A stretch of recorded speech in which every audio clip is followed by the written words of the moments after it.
Hi, Anne, how you going?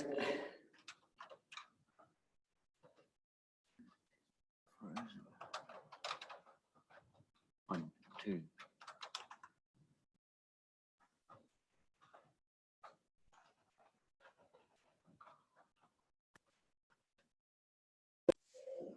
One, two, three, four.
Evening, Kerry.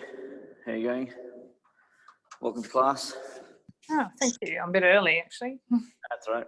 Feel free to finish up whatever stuff you need to do. I always log on early myself just to make sure it's all happening the right way it's meant to. So. Okay, cool. All right, I'll log out and log back in a few minutes.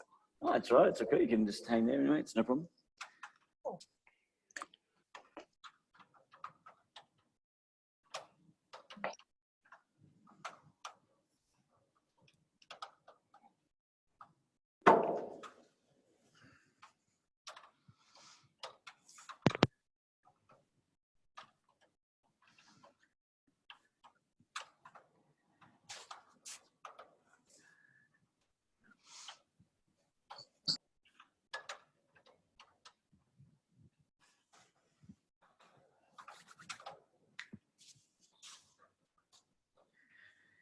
Hi, Amanda. How you going?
Shit.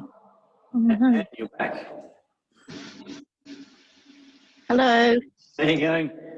Good, thank you. I just turned it all on. Yeah, I was looking at it, I was like, she's either very, very still or her computer's frozen. No, neither.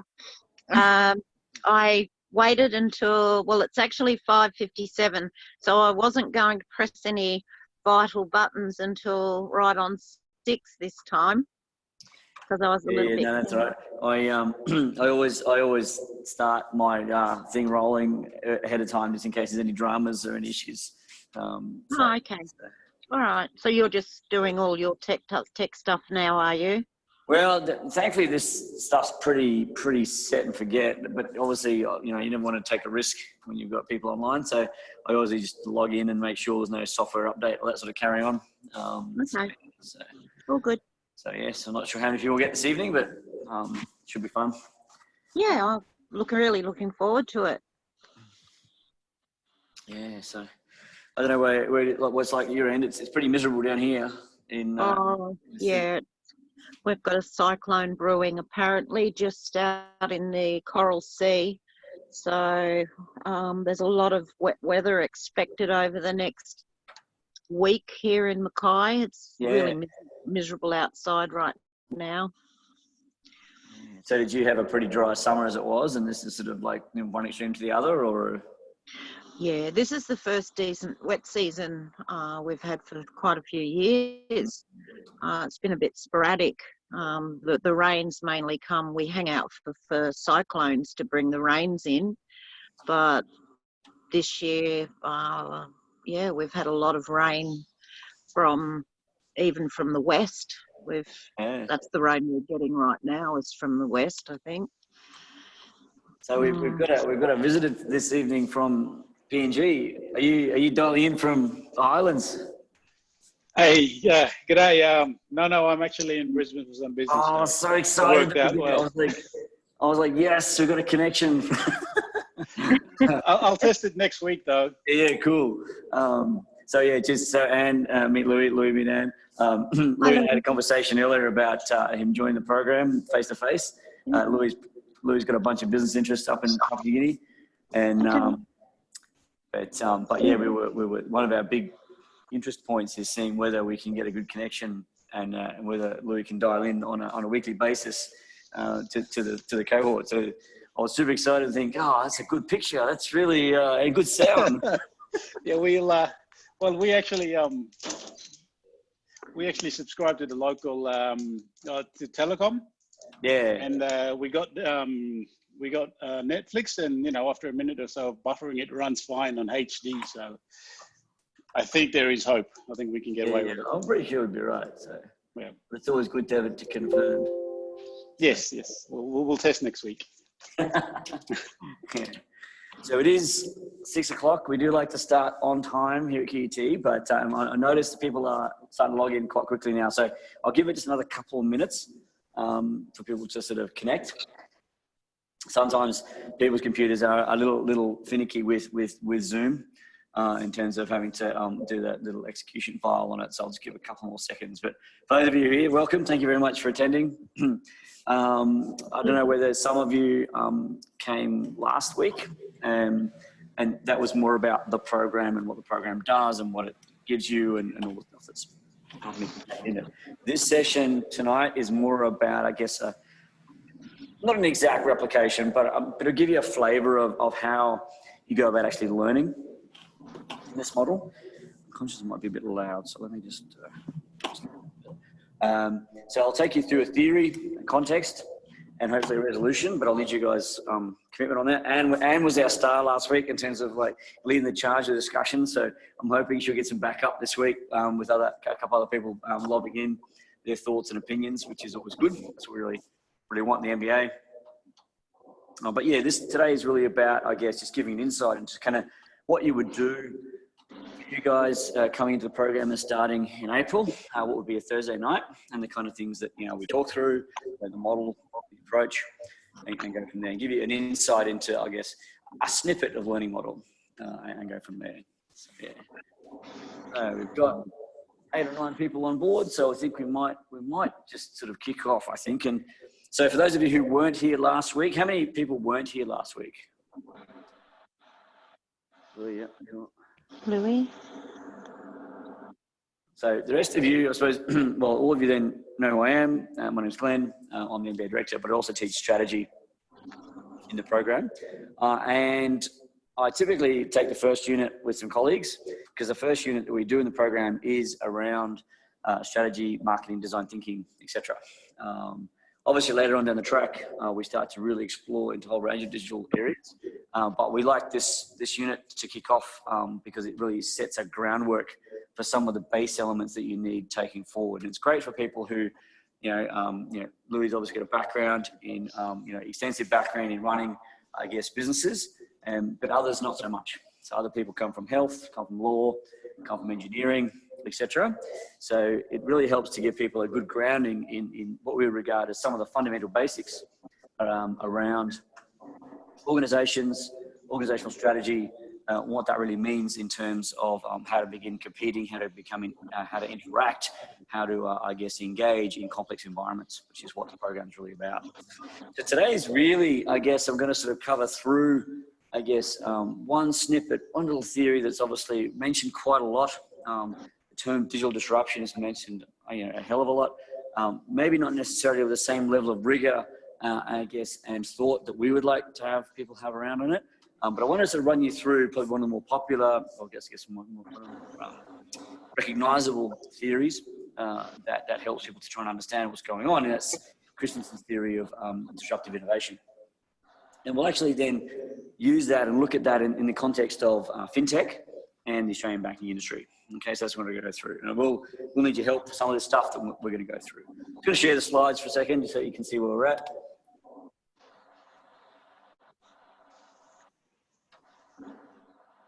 So hopefully you can now all see those slides. Everyone happy with them?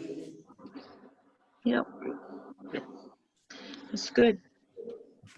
Let me just change this. So yeah, so Christensen's theory of disruptive innovation. Then I want to do a little bit of fintech stuff. And then also I want to really push that into, well, what does that really mean? One of the things we do at QUT is really make sure that everything we teach is useful. Now, it may not necessarily be useful right now, it may be useful in a couple of years, but ideally we're really giving people tools, skills, mechanisms, frameworks, etc., that really are useful in terms of how you make sense of the world, how you make decisions, indeed how you kind of make a better sense of your environment, and how to make, I guess, the right choices for you and your team and your organization moving forward. So I would like, just in the chat function, so everyone should have a chat space on the mechanism on the Zoom channel. Just very quickly, put what you think would be your discipline. Is it health? Is it law? Is it engineering? Is it retail? Is it what? Give me a sense of where you're at in terms of that, so I know where we're going.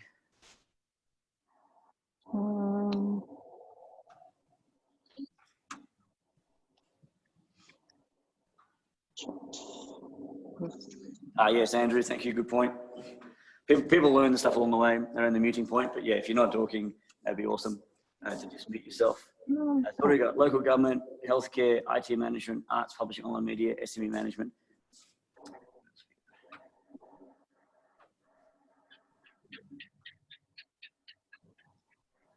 Cool. Unfortunately, no one from finance. It's always handy to have someone from finance. They can tell us the real deal of what's really going on. Engineered buildings, leadership innovation, cool. Natural healthcare. So again, notwithstanding we don't have a finance person in the room, this is exactly the kind of cohort we love in the MBA. This kind of diverse level of thought process and experience is actually the really valuable piece in the whole program.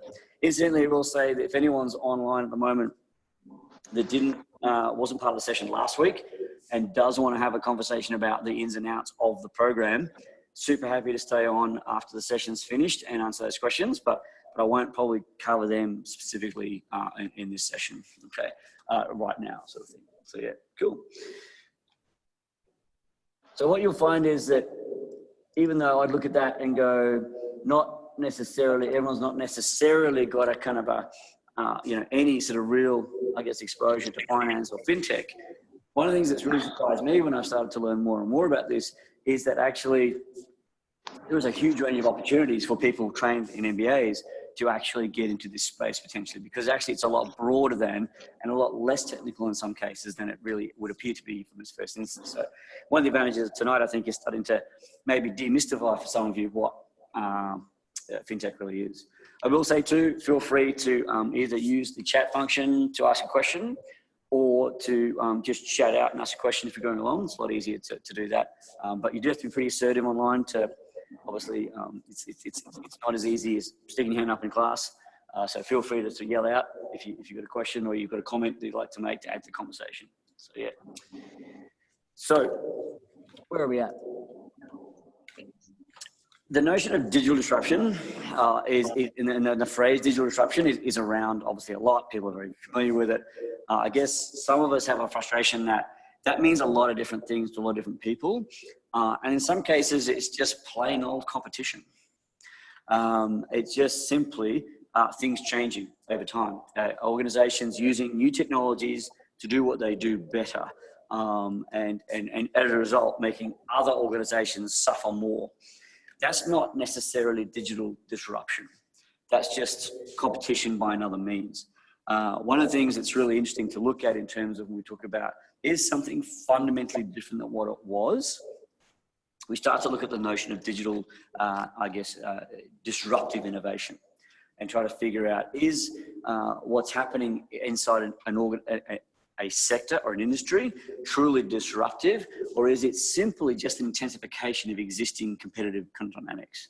And one of the things, one of the models, I guess, that has emerged over time through Clayton Christensen, who incidentally only just passed away recently in the last couple of months, was trying to get the heart of this. What is genuinely disruptive versus what is actually, I guess, just normal competitive behavior? And indeed, he got quite frustrated. This model got quite a lot of attention when it first came out. And arguably, he's responsible for this notion of this phrasing disruption. And he got quite annoyed and irritated when basically people would talk about a sector going through some sort of change or having some sort of intense competition period being disrupted, when he's saying, well, no, that's just normal competition by another means. It's not necessarily disruptive. His argument was that disruptive innovation is a specific thing that he talks to and a specific instance and effect that occurs at an industry level. So one of the things he talked about is that basically it's typically low performing or entrants that usually offer a pretty low grade service. His argument is that incumbent organizations, large organizations, historically embedded organizations, tend to sell more and more high value elements, right? They tend to try and move into customers and attract themselves to customers who are prepared to pay more for more stuff. And what he argues is that over time, potentially, incumbent organizations tend to sort of neglect the lower end of the market and potentially get locked into a model of offering a particular service without realizing that, maybe some customers are wanting a slightly different thing at a lower price point and are prepared to sacrifice some of the bells and whistles just to get the basic service. And what he argues is over time, these small, these sort of firms who are offering this low grade product, usually with a slightly different business model, are able to capture more and more of the market and succeed over time at the expense of the incumbent who struggles to actually compete against that. So the big thing of this is that basically just using existing technologies or new technologies to your existing business model isn't necessarily what Christensen talked about as being disruptive. That's just taking advantage of technologies to do better at what you do. So he really talked about this notion of sustaining versus disrupting innovation. So it's one of my favorite pictures of all time. A lot of people look at history and go, all these young ones that are on their phone, they don't talk to each other. Back in the old days, it was really social, people interacted. When you look at this photo, he's like, that's not really true. You've got a bunch of people sitting in a train, not talking to each other, reading the paper, which effectively, if you look at this instance, Christensen would argue that the iPhone is really just a sustaining innovation. It is a new, better way of consuming material than the newspaper, basically. Right? So Arguably though, the iPhone completed a whole new range of aspects that allowed it to move beyond a simple telephone. But nevertheless, it's really important, I think, particularly when you're in complex and dynamic environments, to figure out what's actually happening here. Are we genuinely being disrupted? Or is it that some organizations are better at absorbing technology and utilizing it in an existing business model? And the two, arguably then, are very different responses as an organization in terms of what you would do. So this is Christensen's classic model, and some of you may have seen this. As I said before, what Christensen argues is that actually more and more incumbents tend to drift towards the higher end of the market, where there's more margin to be had. You can sell more services, a more value-added product, an increasing range of services or products on offer, at the expense of the low end of the market, which is probably more competitive, more cutthroat, less margin to be had, less effective use of resources potentially. But that's where there's an opportunity for organizations with a new business model, with a new, a different application of technology to really change the nature of the industry. And that's the most important thing here. When you look at things like disruptive innovation, digital disruption, what we really want to look for there is the entire sector changing? If it's just one or two poorly performing industry organizations, that's just competitive behavior. Some organizations are just doing better than others. It's been kind of frustrating for me. There's definitely some retailer. I'm an ex-retailer from way back. That's my background. And I look at basically, there's been a lot of discussion, as you would have seen, over the last 3 or 4 months around certain, retail establishments in Australia falling over. And there's this retail's failing because of online. And my favorite example is who are the two jeans? Well, there's one jeans manufacturer that's collapsed recently. Either Jeans West or it's, what's the other one? I literally can't tell them apart. That's kind of my point. Jeans West, and what's the other one? I can't remember. Just Jeans, that's it. So even their title. So someone's just on the chat line going,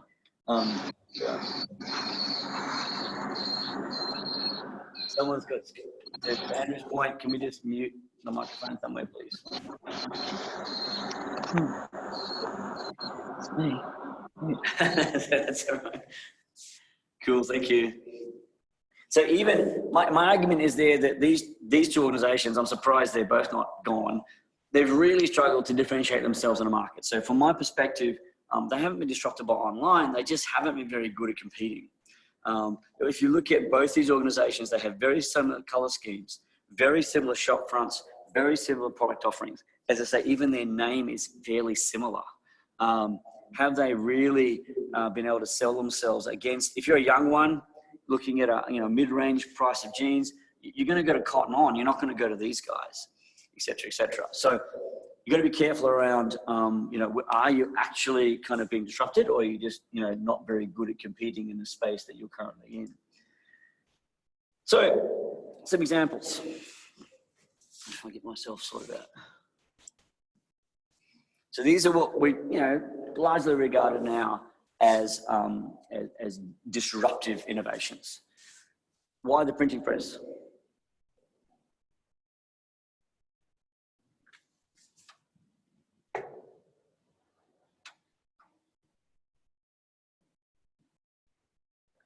Silence. Okay, cool. We'll go with it. Printing press. Yep, someone's gone there. Cool, thank you. What do we got? It was, so Amanda, you're right, it was volume communication, so that was a key part of it. The other part was that it largely, to a certain degree, similar to the internet, is it democratized information sharing. So prior to the printing press, you had to be very skilled and part of a very elite group, largely in the clergy, that actually produced written material. And it was, I'm sure if you've seen those kind of books, like the Book of Kells, for example, is a very famous example of a book, literally painted, not even handwritten, by monks who controlled that information, if you wanted to take a sociological perspective on it. The printing press allowed suddenly, as you say, volume, mass production of information, which also at the same time democratized it. and changed the whole way in which publishing information was disseminated. Similarly, the assembly line went from very much a craft industry, literally hand-built machine by machine, to punching out, a million Ford Model Ts, all black, etc., as we know, for as a completely different mode of operation in terms of how you actually get, again. So you'll notice again that it wasn't the hard, that Ford Model T was pretty basic, but it brought it to the masses.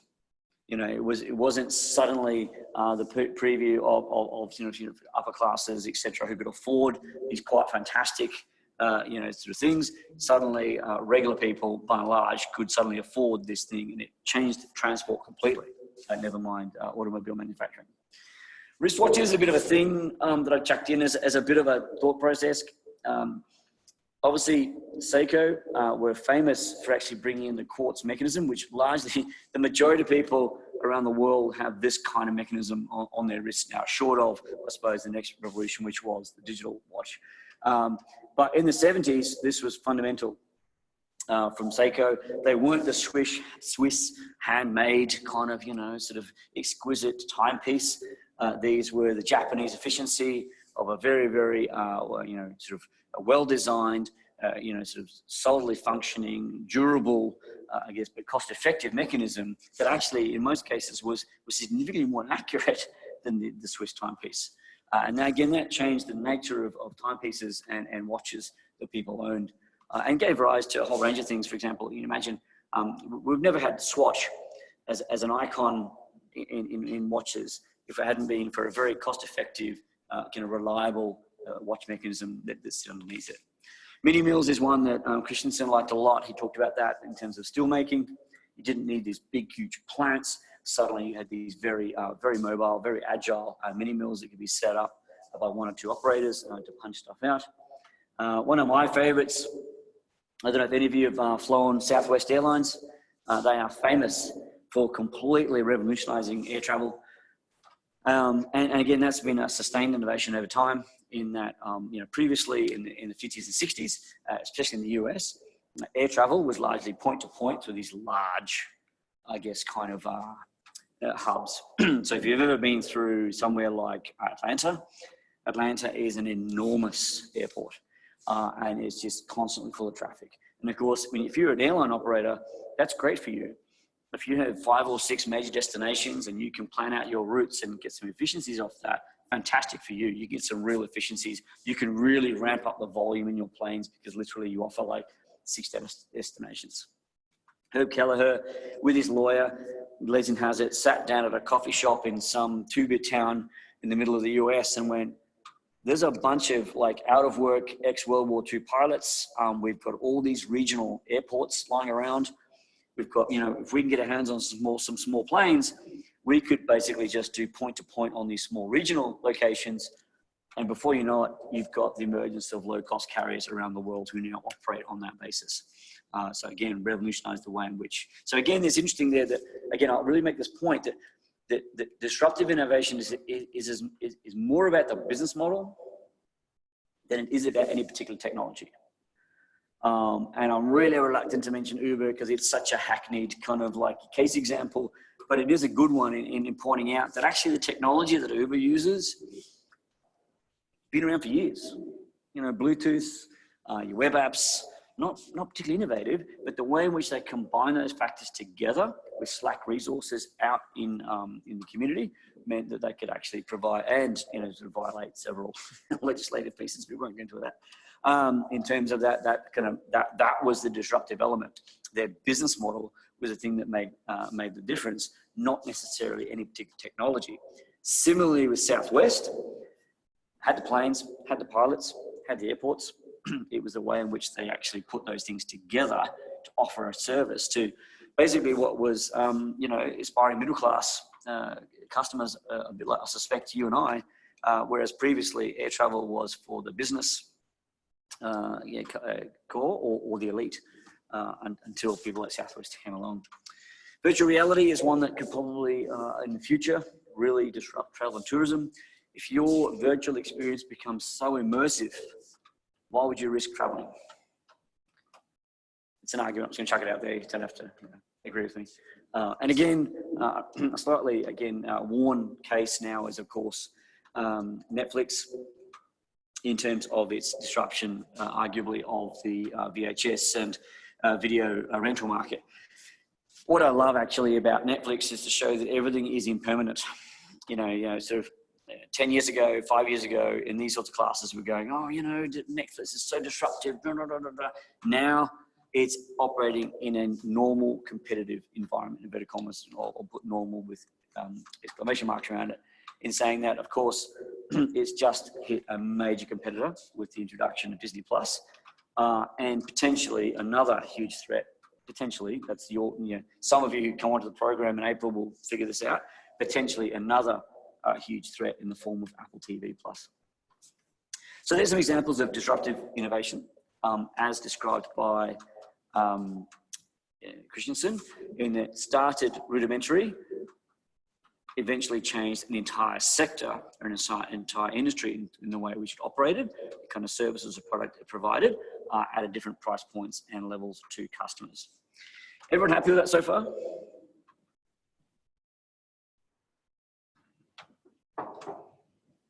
I'll assume yes. Yes, we are. I am. Hey. One thing that is one of my favorite 2 words in the whole world is "so what." That's one of the things we really try to engage, I guess, in the MBA at QUT, is like have that critical mindset of going, yeah, cool, but what is it? Why is that important? What does it mean to me? Why should I care? So what? The important thing, I guess, with kind of Christensen's model is it helps you determine your appropriate response. So if you're in an organization, you're in a competitive environment, the extent to which you're facing a truly genuine disruptive innovation versus an organization that is actually engaging in some quite sophisticated sustaining innovation, i.e. they're still competing in roughly the same way, but just a whole lot better. That has a completely different, I guess, kind of meaning in terms of your response as an organization, if that makes sense. So like all models, like all frameworks, like all tools, they're not a golden ticket. They're not going to give you a magic answer. What they will do is help you make better sense of what's actually going on. So what I want to do, and we're doing pretty okay for time for once. I usually go over when I start ranting, but is I want us to look at the Australian banking industry, and especially in the context of this thing called fintech, and say, right, if you were a major bank, how would you, what do we think's going on in terms of fintech? Is it a disruptive innovation? Is it something that's going to fundamentally change our entire sector? Or is it simply just another set of competitors that we have to deal with? Right? So that's one of the things I'm actually a bit of a reductionist. So I tend to boil things down to their fundamental elements, which I think in some cases can be really handy, other times not so much. I think in this instance, we have these 2 big questions. In relation to the Australian banking industry, does fintech represent a disruptive innovation or a sustaining innovation? So I want to sort of unpack that, and I'll be pretty happy to have your input along the way. So yeah, are fintech startups really disruptive is the question we're going to answer tonight. So if you look at this in the context of the bigger, what is the learning model? At some point, you'll be unpacking, so for example, we would give you a fintech to investigate or work with as part of the program. We would, as part of your assessment, we would be getting you to make some fairly, kind of rigorous and defensible judgments around what's actually happening in this space. So every week, we'll take you deeper and deeper and deeper into this context. So all of the units have a context, and this is a great context to start playing with. And every week there'll be some instructions to think about. Okay, what does this fintech startup look like? What is happening in the banking industry? Here's a reading that you might want to undertake. So it could be something as simple as an industry report that we give you to read in 1 week, or it could be a couple of theory papers, or it could be an industry, kind of perspective. So every week we talk about peeling the onion. So every week we look deeper and deeper and deeper into this issue. So ideally, in the case of this webinar for this evening, I would have already given you some form of reading to do around a basic fintech paper, or I would have got you to maybe look at a summary report of the Royal Banking Commission.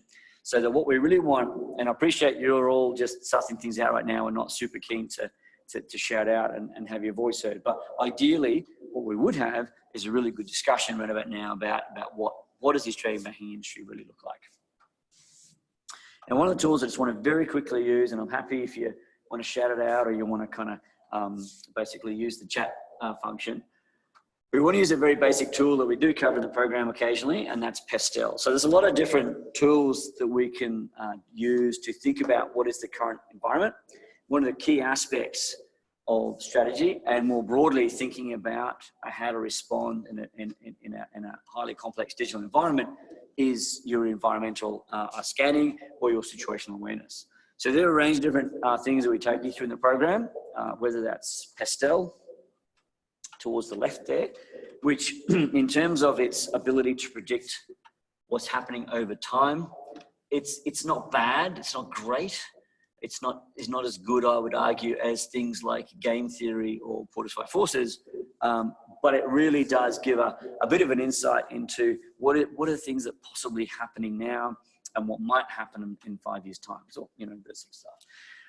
We also go through scenario thinking, which I think is great in terms of thinking through in the future. How good it is at explaining why things will happen is probably, I think, combination of scenario thinking and game theory is probably optimal, but that gets kind of tricky after a while. What I want to do tonight, though, is very quickly is use Pastel. So I'm going to just zoom in a section. So I can't see myself. So we should be all. Can you all see the whiteboard? I might stop sharing for a second, actually. Cool. So you'll see here, very rudimentary Pastel. Now, this is the simplest framework on earth. It literally is simply a way of categorizing your thoughts around what's actually happening or will happen in the future. What I want to do is get you to think about what are the political, economic, social, technological, environmental, and legal aspects that are currently impacting Australian, kind of the big four banks. Let's frame it around that. We won't worry about, we'll keep it simple, just the big four banks. But what are some of the, so yeah, it's so much easier if you shout it out, but I appreciate if you want to use the chat line, either way, it's good. What are some of the political aspects and political, I guess, things that are going on that are affecting and impacting the Australian banking sector right now, particularly the big four? Any thoughts?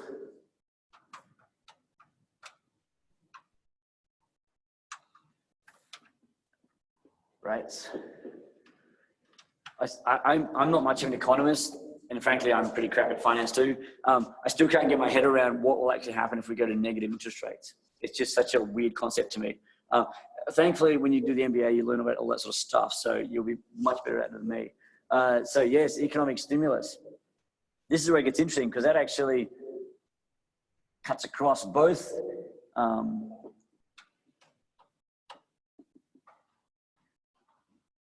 and it's interesting, the political aspect of that is the current government has spent so long bagging out the other side for their economic stimulus in the GFC, they've kind of put themselves in a bit of a corner as to what they can actually do. So this is a good example of where political agendas and economic agendas kind of tend to sort of bounce off each other, but absolutely.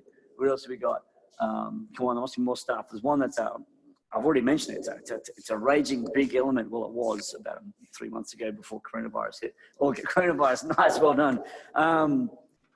I'm going to, again, Corona, I'm going to put CV, but I'm also going to put that down. Let's call it, it's not strictly environmental, but we'll go with it because it has an external factor to it. What else? Feel free to bounce off that too. Like, what are the implications of the coronavirus, for example, that take another step further? What happened late last year? A bit political, a bit legal.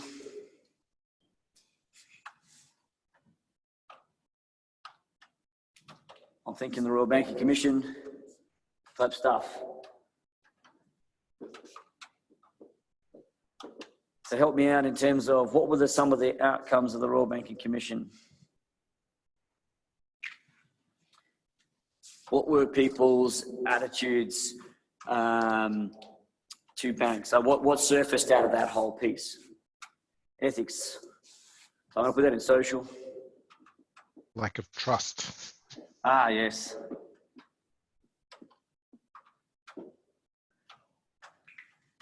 I have no idea why.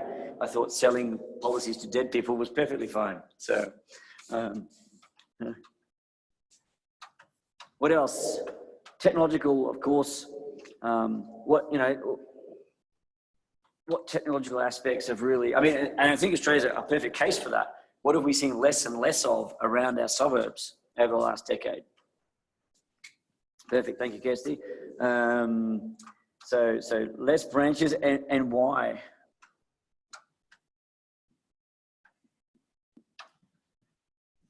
Cost, yes, we'll put that in. So cost of delivery, I'll put that there. But what else? There's more than just cost, or at least what are the mechanisms that have been employed to really try and reduce costs, but at the same time, to be fair, try and lift. Right, conflict of interest. God, I missed that one. Tighter regulation. So I'll be going too fast now. And interestingly, coming back to Dave's point, tighter regulations really came out of the GFC, which was interesting. And there's been a long tail on that. So that's interesting. Where are we? Reduce services, simplify. So I'll put simplification. To be fair though, how many, I'll put, cost delivery and staff. How many people do stuff? Yeah, thank you, Kirsty, got it. The whole 24-hour banking and mobile device stuff.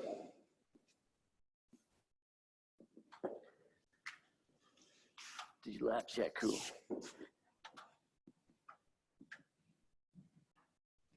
Not sure if it was Andrew that was it you, Andrew, that mentioned the trust factor? What's the general view of banks building off that?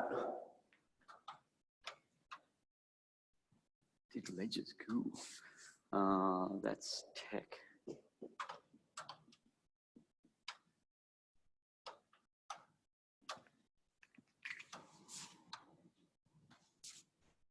Do we like banks? Are they, how do we feel about their contribution to society and industry?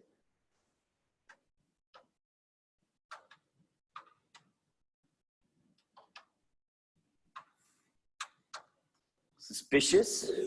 Now, I like that word, right? Because it doesn't mean that we totally hate them.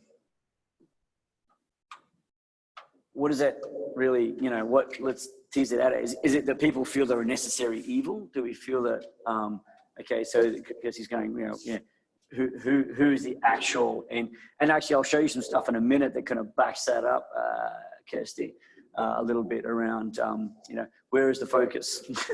And it's not always necessarily the customer. So yeah, two.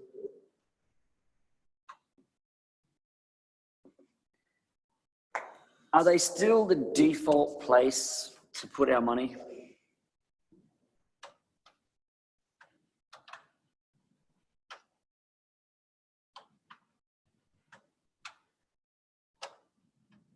Because one of my favorite places in the world to go to is Boston. Largely because I'm really into Art Deco buildings. And if you go, I don't know if any of you guys have been to Boston and you go to the banking district, and clearly there was a lot of money back in the day in that town. There is the most amazing epic buildings with these sort of Art Deco facades, and they're very masculine and kind of, sort of chunky and solid, and you can tell they've been built probably as soon as they recovered from the Great Depression in the 30s and 40s. It was like, we are solid, we are dependable, we are trustworthy. And I just look at how people feel right now, and this notion that instead of being, and remember remember the status of the bank manager in a small town, right? Even in a large town, was they were held up as one of the senior members of the community. They were trusted. You could go to them, sign off legal documents, etc. You could go to them advice. not so much now anymore, right?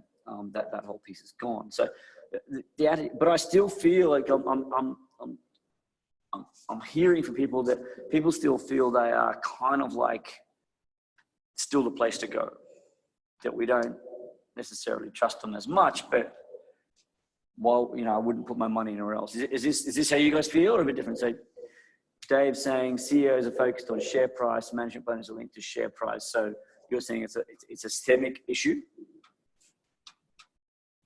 Where does that put fintech then? Where does fintech sit in this whole space? Okay, so Kerry's saying little options. So this is trust or accountability. That's a nice kind of point.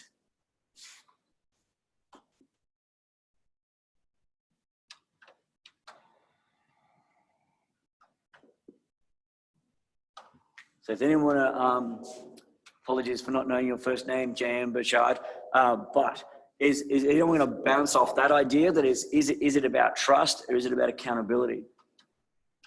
So Kerry's going, yeah, fintech may be providing those sort of options. Sorry, Jennifer. Nice. So I think that's a good point. Like, is it one or the other or both? Is it the fact that actually we like these notions of these big, large, protected institutions? We just like to be able to hold them to account a bit more.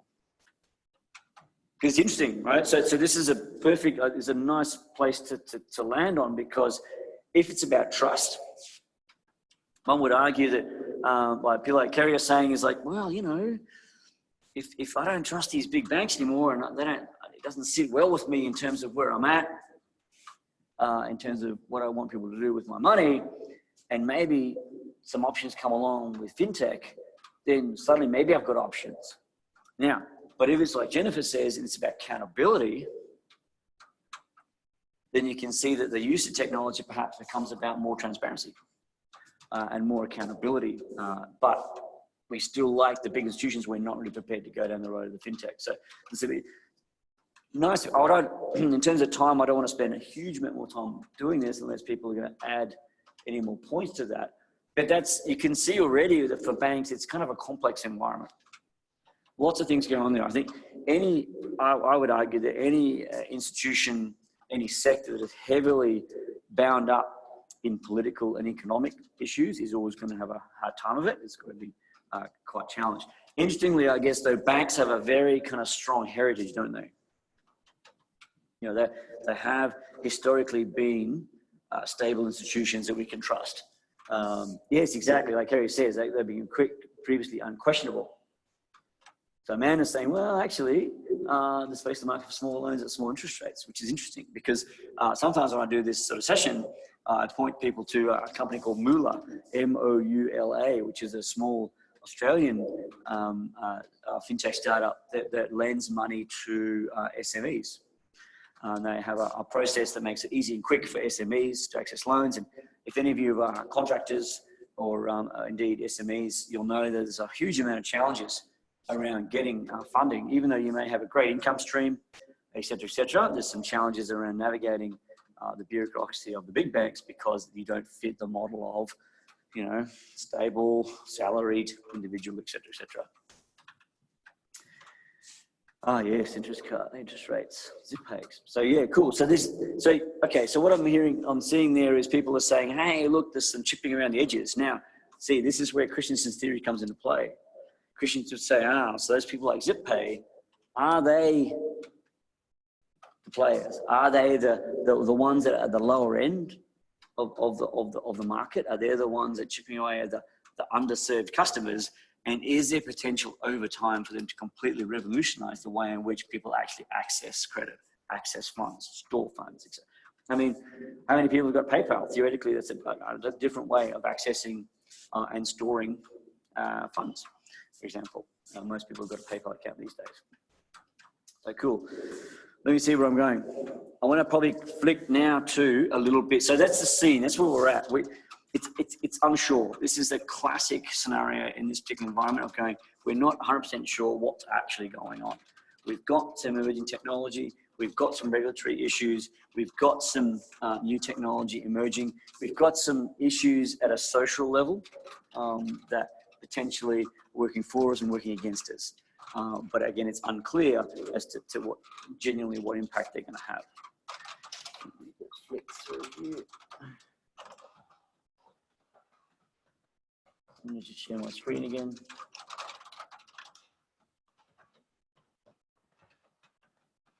Everyone okay so far?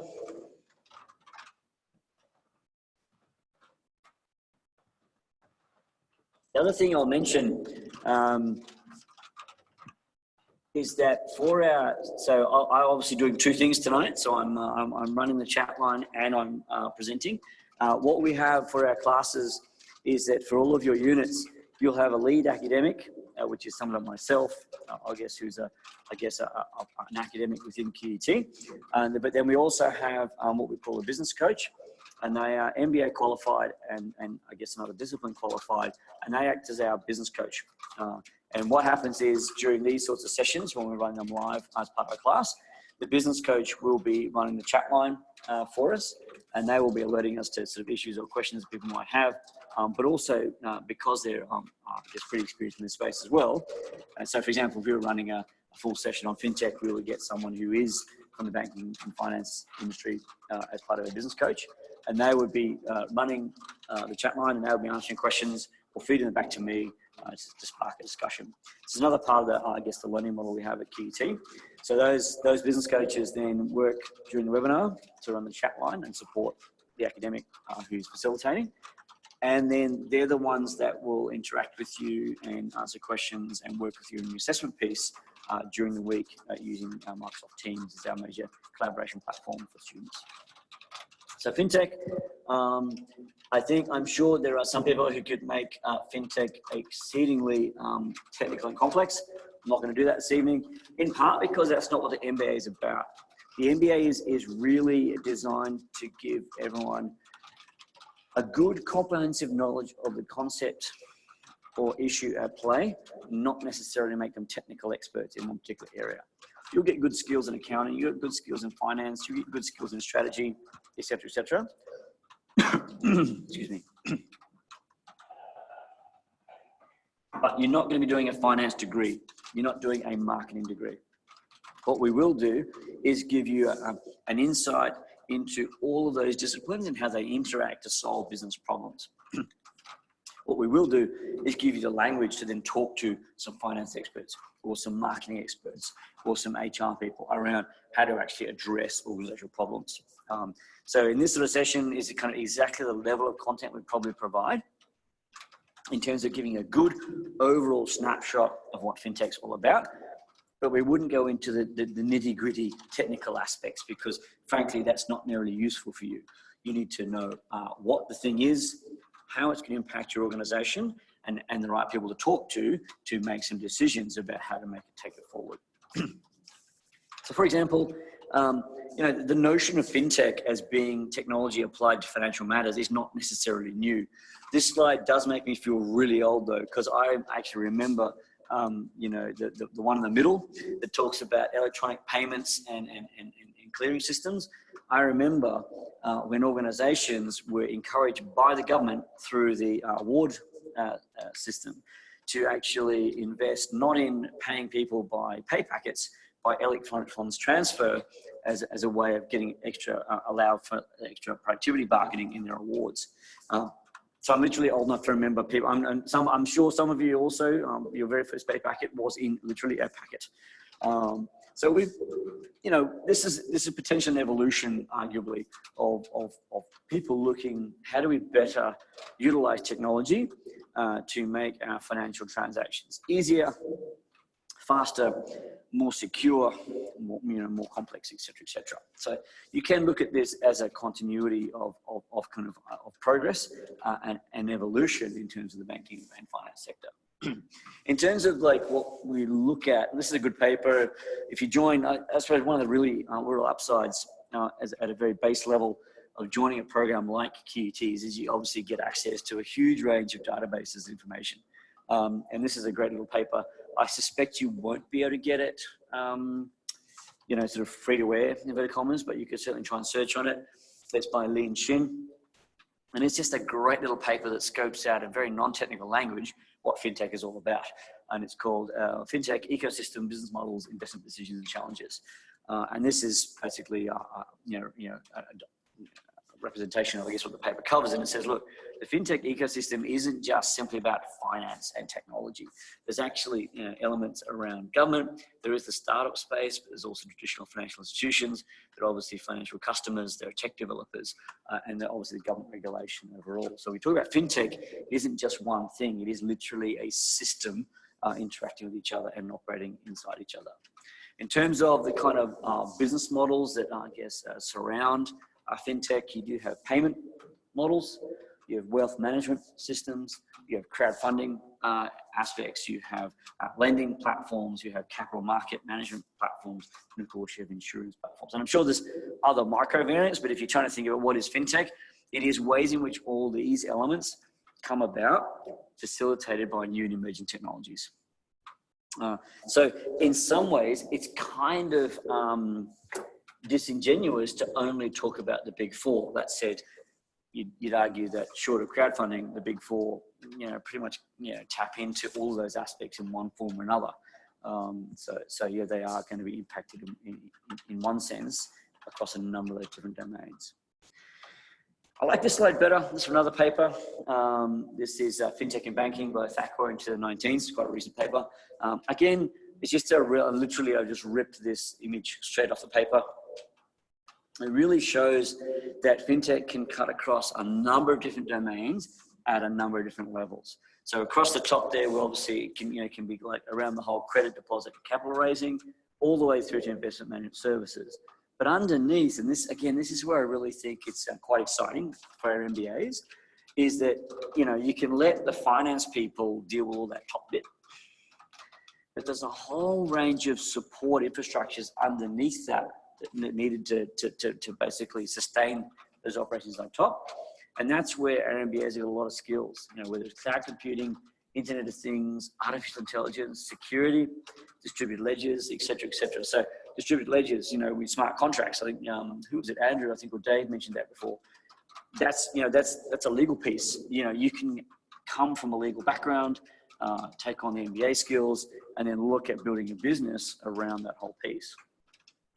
We've got, one of our most celebrated alumni is Sandra Mao, who actually basically built a business looking at the verification of trademarks. She's incredibly successful. She's now based in the US. I'll be honest, quite a quiet student. I was lucky enough to teach her for a couple of units.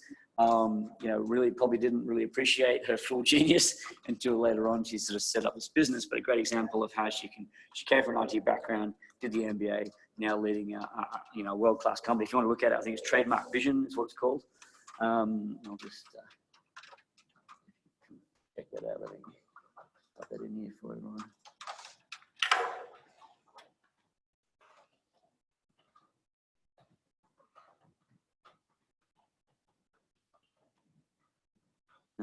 And just such a genuine, humble person. You sort of talk to her and she goes, what, we had an idea, we worked with it, we're still working with it. It's grown beyond our expectations and we're really happy. But, really, a person that obviously looks back at the MBA with some degree of fondness in terms of the kind of business skills that it gave her. So I think this is a great example of where fintech potentially has a whole world to offer in terms of people getting into this space.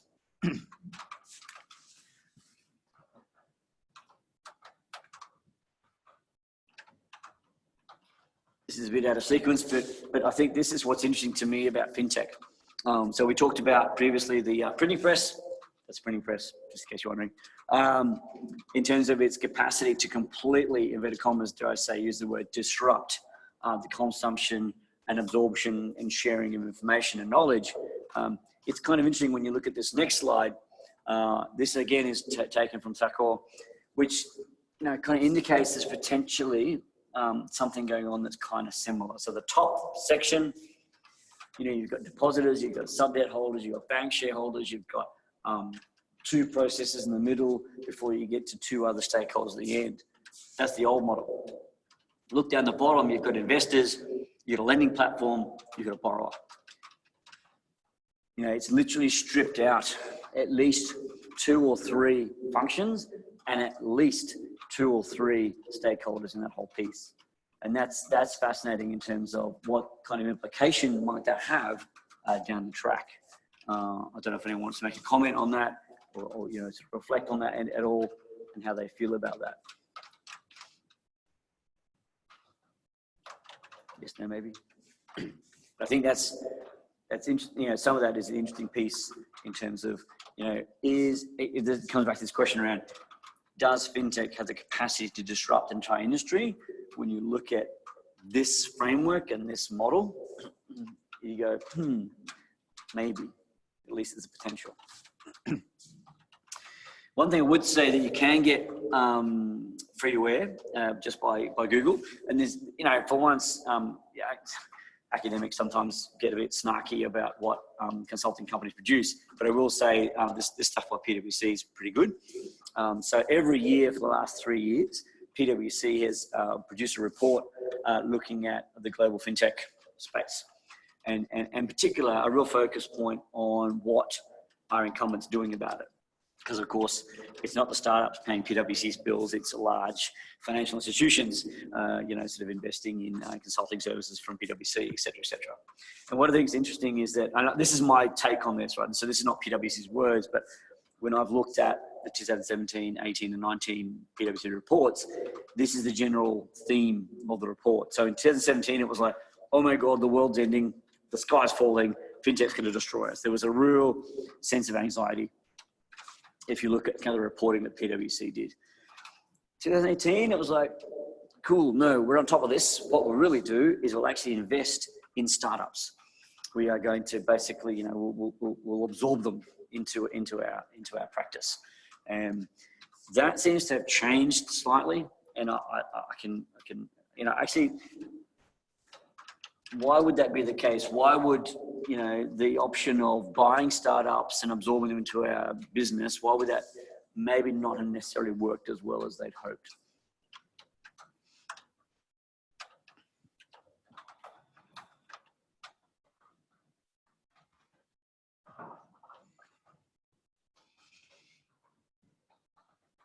No thoughts?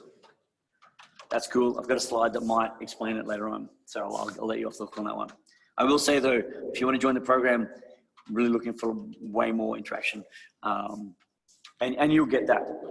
And you'll be far more comfortable when we run you through the program and get to meet everyone and go from there. So we're got a whole process by which we actually get everyone really comfortable working together and talking about stuff and leading the way. So don't stress heaps about that. What we've seen is now in 2019, if you believe the PwC report, is that actually what we're going to do is we're going to look at you know, television, media, and communications companies, and we're going to see how they're using fintech, and we're going to copy it.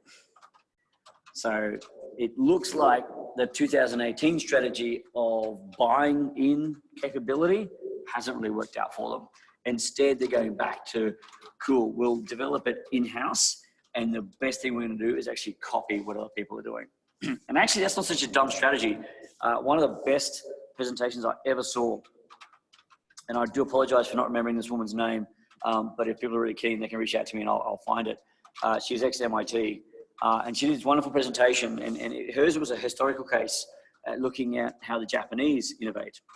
And what the short version is basically that post-war, the Japanese spent 10 to 15 years imitating. She said they became obsessive about copying perfectly every single aspect of American manufacturing.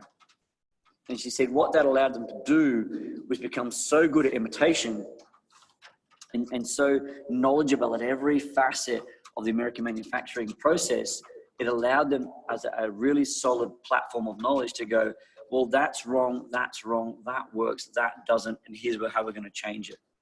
So actually, there's some good merits, and I suppose, what's an example of a disruptive fintech? Good question. Let me get back to that in a second.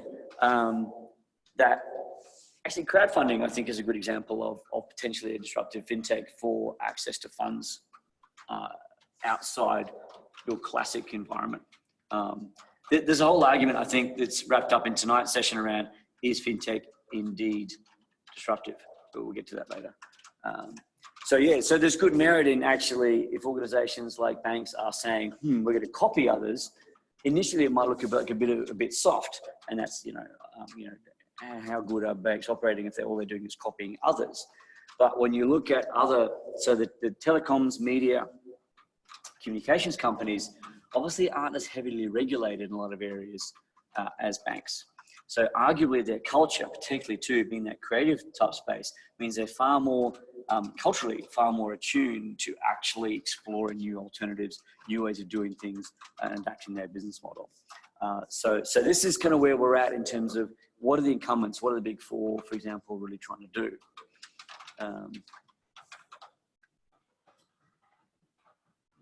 Potentially, Kirsty, yeah. So Kirsty's obviously saying there that, you're always in the back foot. I guess my observation in terms of the innovation versus imitation piece is that if any of you have ever learned a sport or a skill early on, classically what you will do is you will learn the basics, and off the basics, you'll go forward. But yeah, and I would argue that the people who really perfect their craft then are able to move forward. Well, it gets a little tricky with organizations, as you say, Kirsty, around is the business model. There's a whole notion around organizational inertia. That, as we know, it's simply human beings and organizations are just not set up to change quickly most of the time. Very few organizations are, at least. Right? And this is where it becomes tricky. So Jennifer's saying, where's the innovation and originality? Well, I would argue this is true, right? So I think that's and I fear I'm taking the piss out of them a little bit with this slide, I must admit. I'm painting them in a very poor light. And I suspect there is probably, people in these big four banks who are indeed innovative and original. I would argue, well, it's true, Kerry, that first followers can avoid costly mistakes. I'd argue too, and this is where it's really nice to have someone from the banking finance industry kind of in the room, is that culturally, historically, at least, there's been a kind of low kind of motivation to change. Whether that's because they operate in a highly regulated environment, because existing models work and they sustain a range of different, actors. They're not as motivated to change and improve and enhance as others who arguably act. My father. So what's Kerry saying? Yes, exactly. So Amanda's pointing out that if they broke down, fix it culture exists, really tricky to move forward. I would be so much happier if you guys would talk, because this is a great conversation you're having on the chat line, by the way. This is exactly the kind of conversation we love to have. So yeah. So that lends us in a situation where you've got telecom, media, and communication companies who arguably operate in a far more dynamic environment, and they are motivated by basically survival to compete and stay alive. Whereas banks have, up until recently, been a lot more, I guess, protected in terms of their position, especially the big four. As and we kind of got to that point ourselves with our Pestel analysis and going, well, you know what? There's a lot of challenges facing banks, but by and large, we're suspicious, but we're still kind of with them. So yeah. So not entirely sure. I have a massive screen, the luxury of a massive screen to see this, but hopefully you guys can see this pretty okay on your screens. This was from the 2016 PwC data. And what I found fascinating here is that the things that, I'll move across. Sorry, people can do this. If you look at the things that are of most importance and most likely to respond to by banks, it was solutions that can easily integrate and incorporate to improve and simplify operations, the move towards non-physical and virtual channels, simplified and streamlined product application, and increased sophistications in methods to reach, engage, and retain customers. So you'll notice that leads back to our conversation around that. Who was it? Who pointed out? Was it Kirsty that put up this thing around the whole? Is it for the CEO or is it for the customer? Apologies if it wasn't. If it was somebody else, but The things in 2016 that were of most interest in terms of using fintech for banks were, how does it make our life easier? It doesn't necessarily talk to things like, for example, number 7 and number 11, where increased services and solutions to underserved customers, or the democratization of banking and finance. Interesting kind of observation around where does the motivations of banks lie. And you could argue that's fair enough, right? But if you go back to our discussion around what are banks, you know, the trust factor, the ethics factor, some of the stuff around, you know, suspicion and trust and accountability, doesn't bode well for, you know, like, you know, what are the banks really interested in? Oh, well, they're interested in themselves, type stuff. What else have we got? Anyone want to make a comment on that piece?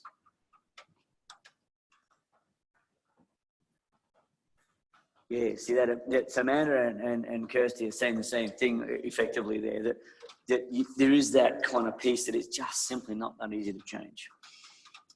That's not to say that that's a bit of a get out clause, but it's just an organizational reality.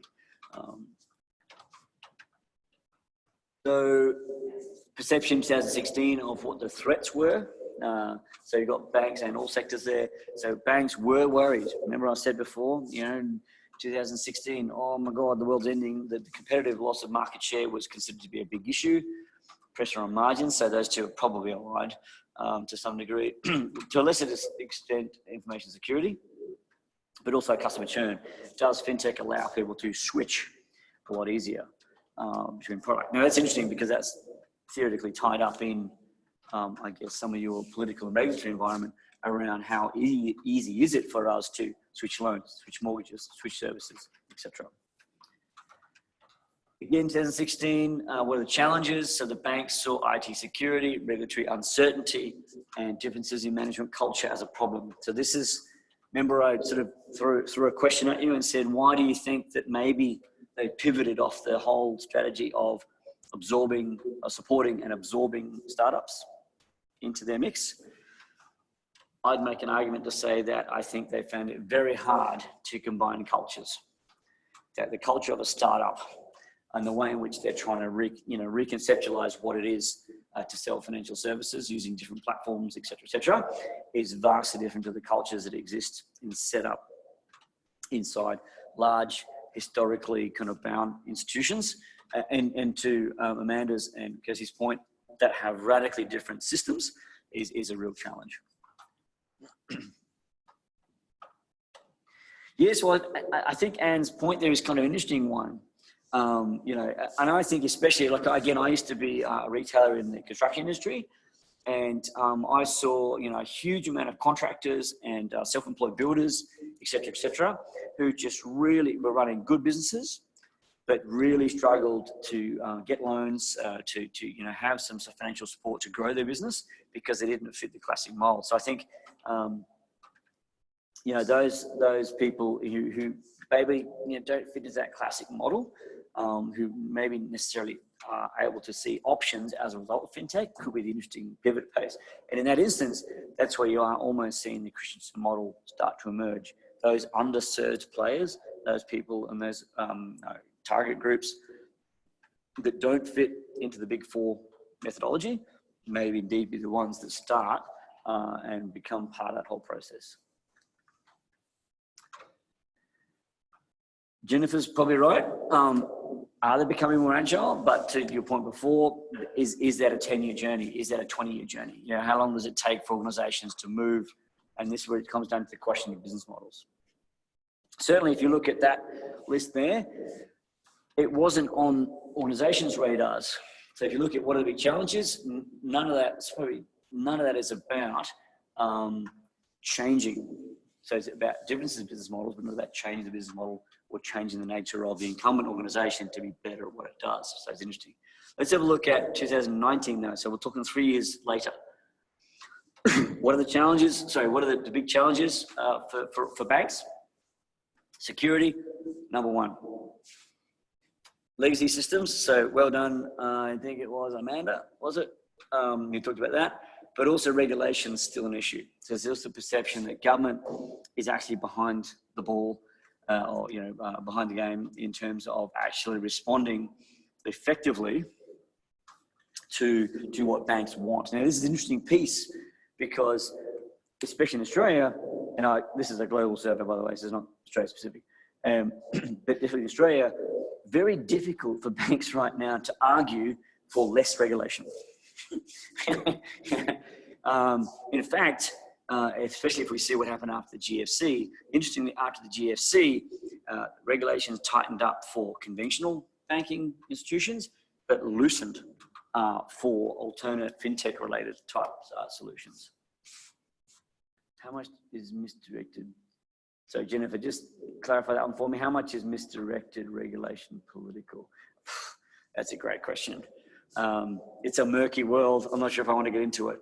But look, I think we've seen recently that increasingly governments don't always necessarily appear to make decisions that are entirely rational. So the notion of being political has become more amplified, I think, over the last 5 years or so with the various, I guess, you talk to any financial person in the UK, they're frankly horrified about what's happened in terms of Brexit.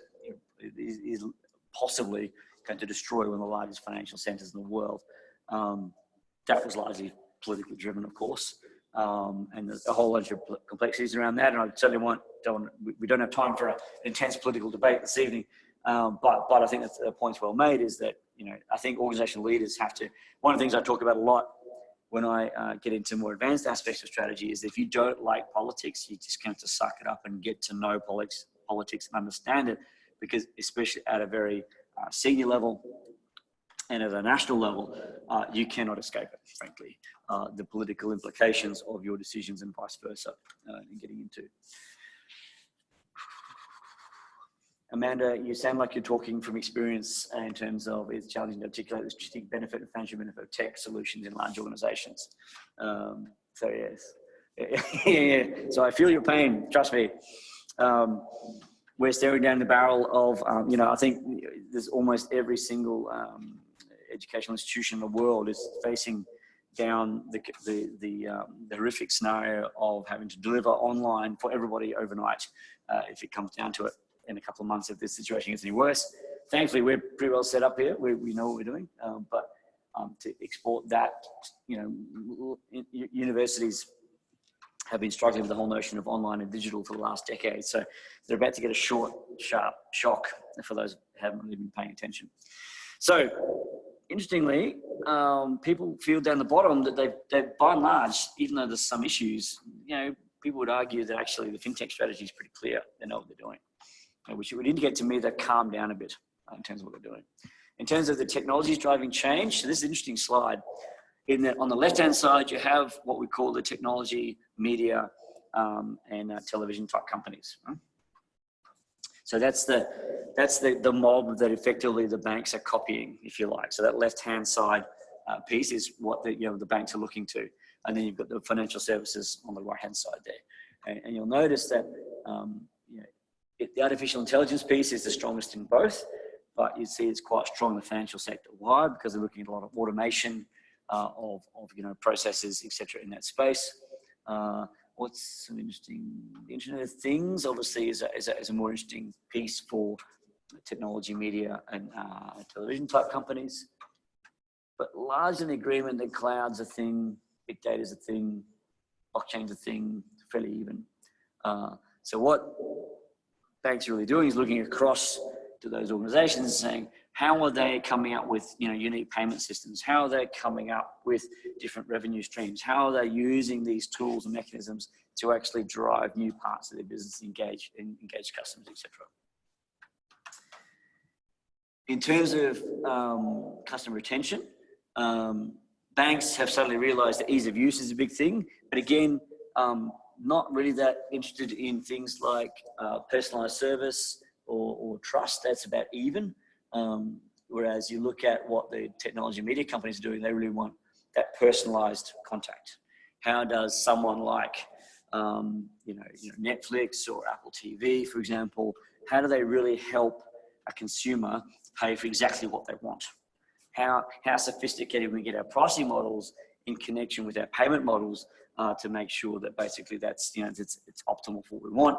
And is there a way in which then we can use algorithms, et cetera, big data, to encourage even more consumption that is aligned with different ways of paying and indeed making money off the back of that. Anything else that people see of interest there?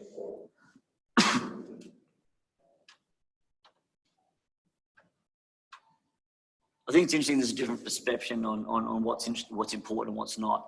So the banks are really focusing on, again, pretty fundamental stuff. But again, I suspect when you're pretty average at something, getting to the fundamentals is probably pretty useful. So that ease of use and faster service and processes is of interest to banks more than anything else. Because why? Because the technology and media companies of the world have pretty much got that stuff sorted. It's still important for them, but they're pretty much on top of it. They want to basically go to the value add. So what? So in the 15 minutes we have left, I'm really trying to get from you guys whether you feel that in terms of the big four, what is fintech? Has the potential to be genuinely disruptive? Or is it more of a sustaining type innovation? What could happen over the next 5 years? Even let's call it 2 years. 5 years is too long.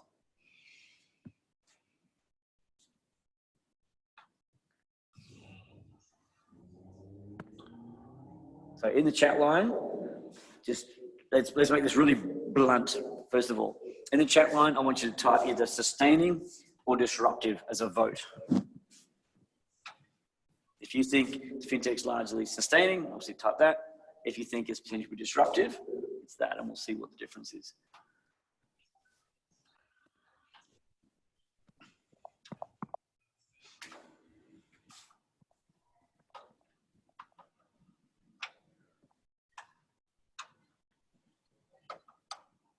Ooh, nice take, Sandra.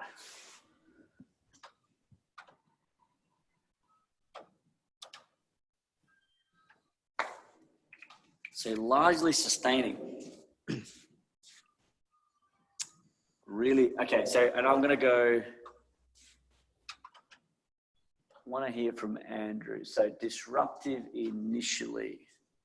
Can you expand on that just a touch? Yeah, absolutely. With the fintechs as they go to digital, I think they'll be more dynamic and therefore they'll be more disruptive. They'll be taking market share, lowering cost operationally, and therefore cutting into the larger banks. I believe over time, though, they'll become, as they mature, they'll be more sustaining.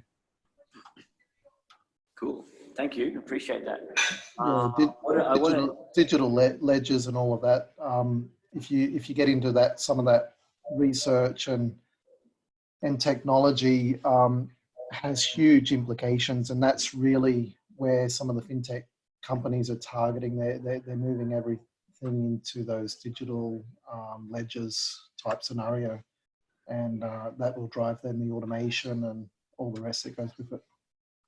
Yeah, because So like disruptive.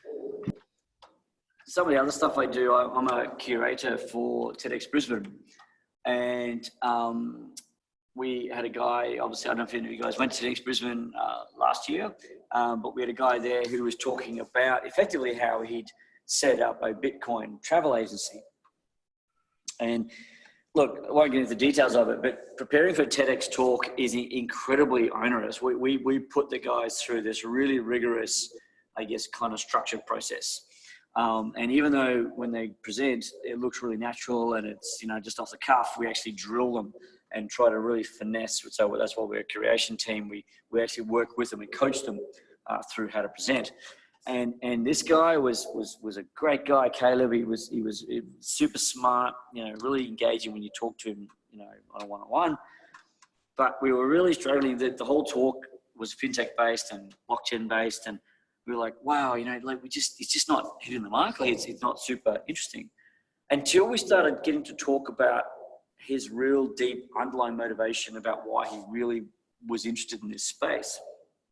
And the guy came alive. Like he just started to really talk in depth and wax lyrical about this notion that actually things like blockchain and I guess the cryptocurrency piece that surrounds it was to him, and there's definitely a strong proportion of a community that really is like him, that talks about this notion of democratizing finance. That he talked about the fact that, really that the end goal for a lot of people like him and the motivation was effectively to bring, I guess, kind of financial services to the unbanked. And there was, numerous cases of where this actually provided, I think, to maybe Anne's point, a couple other people's point around the fact that actually this offers an opportunity to people far outside what the conventional banking system can offer. So I think there's a whole piece that's still there. All right. Whether it'll genuinely disrupt the entire sector is a really interesting point. I wanted to go, if I could be super cool, but I'll totally get it if you don't want to voice your opinion. But so Sandra, your thoughts around the generational piece, I think is pretty interesting and pretty valid. But if you want to expand on that at all. Hi everyone, probably just being an older generation person myself, I see a lot of young people now using technology I haven't even heard of, and using it without even thinking twice about using it, not caring about information privacy or security or anything, willy-nilly waving wearables anywhere in front of any device to pay for different things. It's certainly interesting to watch and observe how the next generation does business in their life today. Yeah, so I think there's a converging of thoughts there. If you look at what Dave's saying in terms of sustaining as an established reputation, we had Andrew before, and you saying this notion that actually it could become just normal practice. And that's the one thing I'll add, the final piece I'll add to this whole theory is there's a whole idea that says that actually when Christensen came up with this, it wasn't 2015, it was a lot later than that. This is just a paper that was reissued. Since that theory has come out and people have kind of had their eyes open to this general trend of what can happen, it's actually become a self-fulfilling prophecy in that it's actually very hard now for a disruptive innovation to actually occur.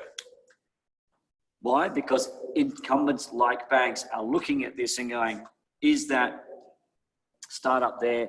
Is that kind of application technology emerging out of this space potentially disruptive? And if so, what are we going to do about it? And I think that's what we've seen in the fintech / financial banking sector, is that what we have seen is banks look at these startups, look at these opportunities and say, actually, we're big enough, we're cashed up enough, we're resourced enough to actually follow these things, keep an eye on them, absorb into our business, indeed invest in them on occasion. So you could argue that potentially this theory has actually is now made itself redundant, because smart incumbents are actually now are aware and awake to this, and they actually are developing strategic, so the capital piece. So maybe banking's a wrong example because they are typically cashed up and able to expand themselves more broadly. Certainly, though, I'm seeing something similar. So one of our alumni, Cam Douglas, is a managing director and part owner of Video Pro. So some of you may be familiar with that, I guess, in South East Queensland business. They now actively engage and partner and potentially invest with a range of startups in their space, which is audiovisual, keying out and effectively set themselves up to be able to, equip the workplace of the future. So I am seeing this behavior more and more, is that rather than, ignoring emerging businesses, established businesses are looking to partner, collaborate, share their thoughts with these emerging businesses as a way of effectively neutering any significant impact they may have, and indeed get some benefit off it. So it's interesting kind of points along the way there. Any other thought processes on that?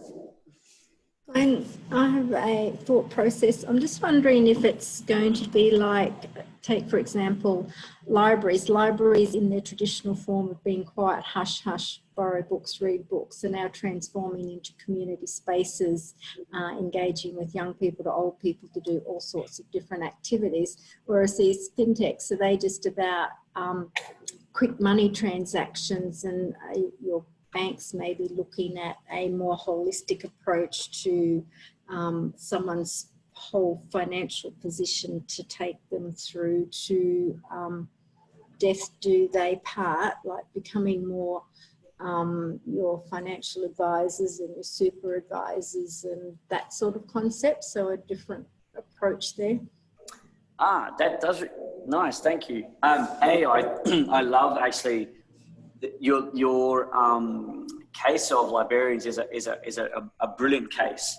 I have a huge amount of respect for the librarian profession in, as you say, their ability to have adapted to a changing environment. They realized early on that they weren't the custodians of books, but they were the custodians and facilitators of knowledge and data. And if you talk to, I mean, I've sort of obviously been at QUT a fair while, so I know the guys over in the, and you know, I was an undergrad in the early 90s here at QUT, and as you say, the library on the outside is still this big grey monolith. Inside, it is radically different to what I was, you know, sort of 19, 20 here. It's this really cool space where people hang out and, you know, share ideas and, you know, work with computers and all that stuff. But the back office, those, you know, all the librarians are super expert at managing databases, about finding information, about helping academics and students, you know, search and retrieve relevant pieces of work, et cetera, et cetera. So that's a great example. So and it leads me to my other thought. So I can't remember which paper, but one of the papers I referred to this evening is they talked about this potential for actually for almost a partitioning of roles. That to again, my memory, was it Amanda who talked about the large infrastructure piece that banks have? And the argument in the paper was say, well, actually, that's a good thing. Those by and large, those infrastructures are solid, secure, dependable. Coming back to the trust piece, but maybe those fintechs actually become the front end, the customer-facing aspect, whether it's to governments or to individuals. That actually there's you know, the banks become effectively the storing houses and the infrastructure and the, you know, the facilitating mechanism, and fintech actually becomes, as I say, there's far more agile, responsive, consumer attentive aspect of the, you know, is that the way in which the evolution, it becomes a co-opetition piece rather than a competition piece, that everyone finds their place in the world. And that, as we know, banks not super great, traditionally, stereotypically, on customer service, but great at managing systems, managing money, you know, keeping money secure. Fintechs perhaps much better at that evolution piece around engaging with customers and facilitating their needs effectively. Yeah, is a poor part. So Amanda passed away. Yeah, that's pretty much, yeah, what I think they were getting at is that we've got to be, the way in which we live our lives, whether, as I say, we are individuals or you know, governments, the way in which we operate, the way in which we fund and I guess use, you know, manage and move finance has changed. So we need different models to make that happen. Arguably, there's a space for fintechs to actually create that opportunity. I absolutely, Dave, feel that politics plays a part in the success of the digital economy. And I think that's probably the frustrations both on the fintech side and on the banking side around regulation and the legal framework. Obviously, we need a regulatory system and a legal framework that protects consumers, but it should also allow industry to do what they do, and that's create, I guess, opportunities for organisations, industry, and the like. I mean, I must admit, I'm personally a little frustrated. I think there's a huge opportunity for Australia to become a world leader in advanced manufacturing. We really need to get our act into gear around some good government policy to drive that. You know, we've got some alumni involved in the space industry here in Queensland.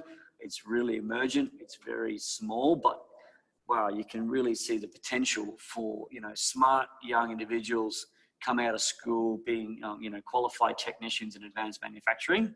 And there's so many areas we could play in and do really well in globally, but we really need governments to be squared away and have some good policy to encourage that, all the way through from, you know, education, to, you know, as Anne says, to create opportunity. And as you say, the competition piece is not perfect. It's got to be a real combination of market and government working effectively together to produce positive outcomes for society and community. But I'll get off my whole horse now and you know, go from there. So, towards, you know, thank you very much for discussion on the chat line. That's exactly what we're at. If this was a class where I guess you knew all each other a bit better, at various instances where I asked questions or I was looking for some input, what I would have done was I would have used Zoom. For those of you who are not familiar with Zoom, I would have used Zoom and I would have then actually broken you up into virtual groups. So you know, Zoom has the capacity to bundle up 4 or 5 people and shoot you into your own Zoom space where you can connect and collaborate, and I would ask you to report back. So tonight was a lot of me talking, a lot of you typing, and a bit of talking from you guys, which was awesome towards the end. In a live class with you know, we're running the full MBA. Obviously, as a result of your first weekend together and the way we structure you inside your first unit, you get a lot more comfortable sharing your thoughts, sharing your opinions, and, you know, contributing to the group, not just by the chat line, obviously, but having good verbal conversations. That's what we really want. But yeah, essentially, that is roughly the way in which we kind of run a webinar. We have a bit of theory, we have some context, and we try to see how the context applies to theory or vice versa. And hopefully over the course of 10 weeks, that helps you really get your head around a particular issue and the problem that we've set you. And obviously you do a range of assessments to unpack that. So every unit you do, you'll do sort of 1, 2, or 3 assessment pieces, usually 2. There's about 4 or 5 instances over the 12 units that you do where you would basically operate as a group for one of those assessment pieces. We do obviously feel that working in a group is incredibly important. We know that working remotely as a group is, you know, seriously no different to operating face-to-face, and we feel it's a really good way in which to actually leverage the talent and intellect of your cohort. The rest of the time, it's largely reports that you would write or presentations that you would record on video. Initially, we won't necessarily freak people out with, you know, asking you to do a video presentation that is super complex. We try to keep the marking to your ideas and your thoughts rather than your presentation skills. But over time, of course, we want to see an evolution of that, and we want to have people feel more comfortable and more, I guess, confident in the way in which they engage in to that digital presentation piece. I will say that one of the best presentations last year was done by someone who is an advertising and marketing executive. But the beautiful thing about her presentation was it was super simple. No bells and whistles, really stuck to the message, visuals were very clear, and just really nailed home the main point that she wants to make. So you don't have to do a good presentation that does well. You don't necessarily need to be a whiz-bang, you know, digital architect. What you do need is very clear in your ideas, very clear in your messaging, and compelling in your argument. And they're the things, of course, that we'd like to develop over the course of the MBA. So as I say, tonight really is a good example of, you know, we'd run to 2 hours on our webinars. That allows for a lot more discussion, if you like, and a lot more unpacking of ideas. But what you saw tonight was fairly similar, albeit more discussion and more arguing amongst the cohort, you know, in terms of what you would expect to be in a webinar. So for those of you who have to head off, thank you very much for your participation this evening. I don't know if anyone's got any questions, queries, or comments they'd like to make now before we wrap up.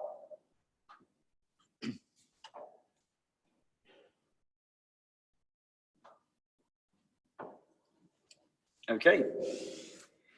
So for those of you who came last week and know about the program and you want to head off, thank you very much. Man, I don't think I can hear you actually. So you're definitely unmuted. I can see that, but I can't hear you, unfortunately.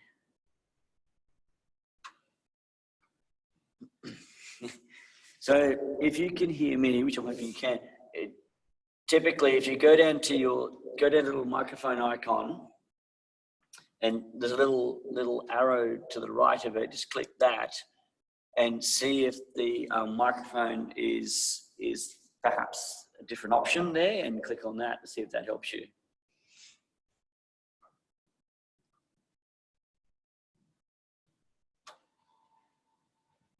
Cool. So for those of you who were here last week and have heard all about the program and you want to head off, thank you very much for this evening. For those of you who have got questions about the program specifically and want more information, hang around or ask questions, and because Amanda's valiantly trying to get her microphone to work. So usually same as system is what will work for you. But see how you go. Otherwise, anybody got it? While Amanda's working through hers system, is anybody else got any questions or queries they might have?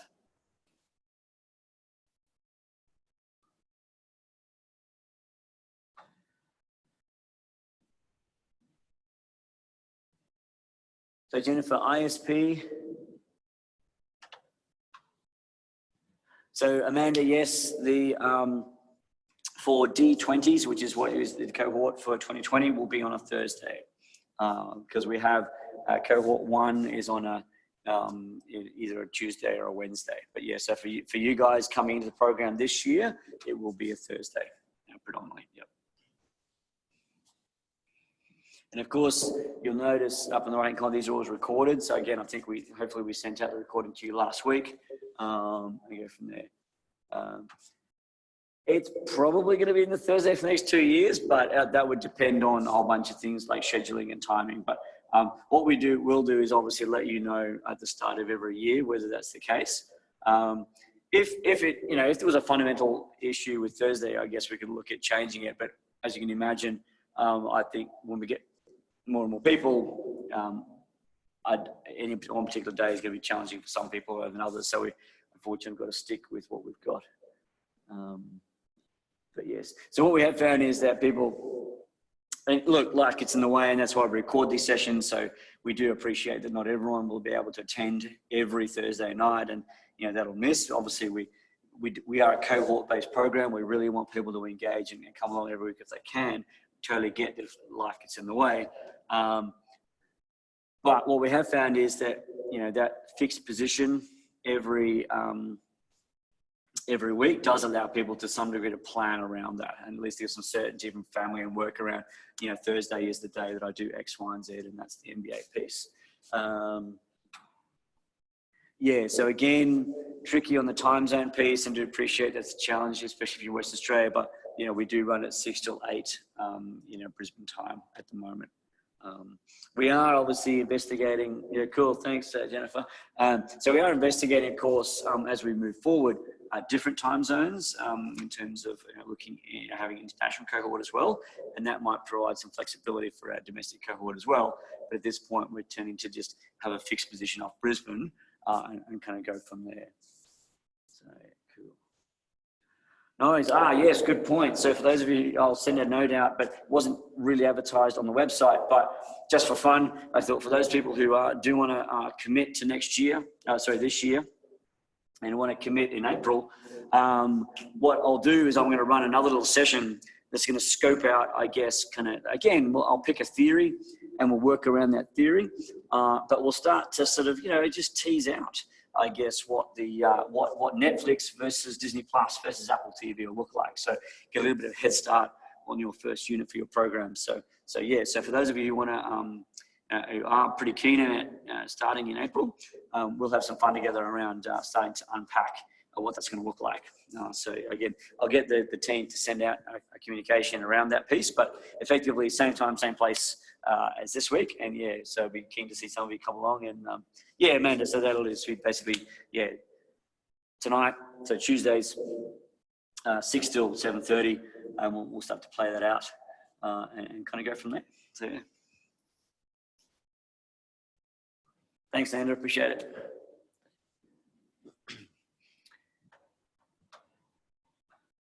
Thanks, people. Apologise for so much talking, but we did okay, I think.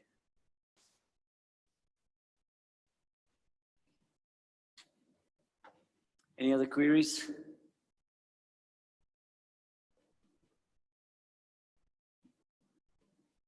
So if we're all good, I shall bid you adieu, and hopefully I'll catch up with some of you next week.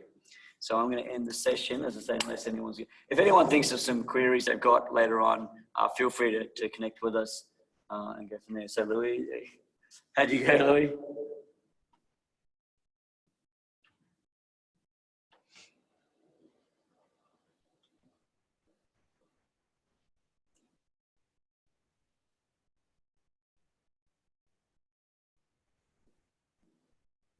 No worries, Louis. If you want to come into the session, I'm not going to be rude. I'll just check my calendar now.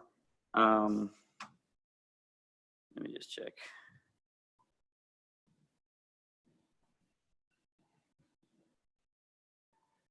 So I do have some afternoons pretty blocked, but let me know what time you're coming in, and basically I can, just let me know when you get here. I'll shoot out of a meeting and catch up and connect with you if you want and go through some questions you might have. So yeah, so I'll just put I don't know if you've got my number, Louis, or anybody else who wants to, but here is my mobile if people have got some queries or questions. Just text them through to me or call me. Oh, that's the wrong person. Where are we?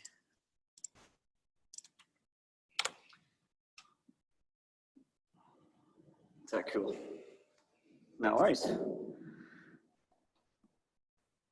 All right, thanks people. Have a good weekend, or have a good evening rather, and I shall see you next week hopefully. Cool. Cheers.